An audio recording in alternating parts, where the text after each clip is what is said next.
যা একটু পিছে যা, পিছে পিছে। বাস বাস বাস বাস। এবার এমন ভাবে আসবি যাতে তোর ভিডিওটা স্লো মোশনের মতো লাগে। নে আয়। এত তাড়াতাড়ি কেন, এত তাড়াতাড়ি কেন? একদম স্লো মোশনে আসবি, অত তাড়াতাড়ি না, তবেই তো ভিডিওটা তোর ভাইরাল হবে। নে আয়। এই হচ্ছে হচ্ছে হচ্ছে হচ্ছে, একদম এইভাবে আসবি, একদম এইভাবে। হচ্ছে হচ্ছে হচ্ছে, ব্যাস একদম এইভাবে আয়।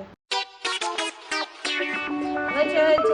এবার এমন একটা কিছু তুই করে দেখা যাতে তোর ভিডিওটা দেখার পরে মেয়েরা একদম পাগল হয়ে যায়। আরে কালুয়া, তুই তো বিশাল ডেঞ্জারেস। এবার তোর ভিডিও পুরো ভাইরাল হবে।